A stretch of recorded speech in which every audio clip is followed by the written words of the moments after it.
Good morning and welcome back to Wavra Farms. It's time to do some cleanup, so I thought we'd start today with the peonies. My peonies are done blooming, and so we need to go in and we need to take the seed pods off. We don't want all the energy going into these pods. We want them going back into the roots. So I'm simply just going to go down and just prune at a leaf node, and then I'm going to keep all the foliage through the summertime and then let it die back naturally this fall. So make sure you go through if you have peonies, clean these all off. We'll get these all deadheaded up. And it's a time for a quick peek at our roses. So as we're going through our roses, you can see they're in bloom. This is Fly So High, which is absolutely stunning. We do have an iceberg rose as well that's in bloom. Ketchup and mustard is looking absolutely lovely. So as we go down here, the wind has been quite harsh, and you'll notice like this one here is broken.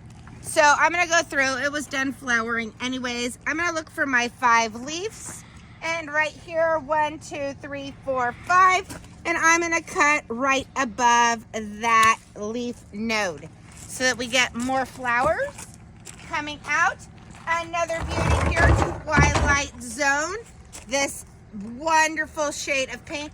Now, same thing, I'm gonna prune at the 5 leaves. So here's one with the 5 leaves. I'm gonna snip it right here. Now, as you look at some of these clusters, this here is actually a grandiflora.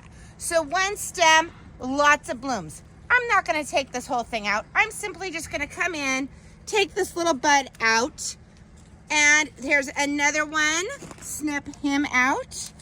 And I'm gonna let the rest of those continue to bloom, and then I will take this down to the leaf node that I am looking for. Same thing, this middle one here bloomed first, so I can kind of go in underneath, and I can carefully snip that out, and just kind of clean up some of these roses. Same thing as we go on down. You'll notice this here is Lady in Red, absolutely stunning. And Lady in Red, for some reason, as we look at it, I've got this kind of long thing coming out with really no flowers on it.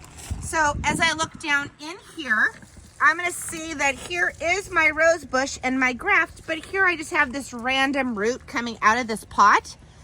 So what we're gonna do is I'm gonna dig down in this pot, and I'm just gonna dig down fairly low, and it is actually coming off the rootstock, which is a different rose. So I'm gonna go in with my pruners, and I'm gonna cut way down in there.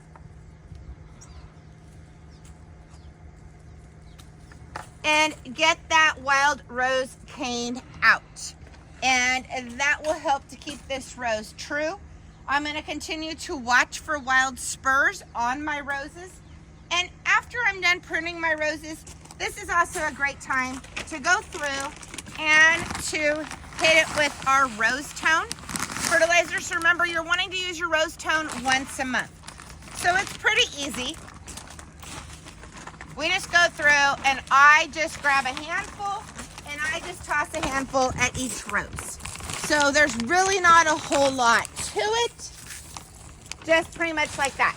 Looking at this rose here, I've got this one cane that's just kind of going down the side. It's not a wild rose cane. It has a rose on it. It's just one that was down lower, and it got kind of broken with the wind. So we'll just cut that off. Anyways, make sure you check your roses for flowers that need to be spent, removed. Make sure you're fertilizing and giving an overall look at your roses. Thanks so much for watching, and as always, happy gardening.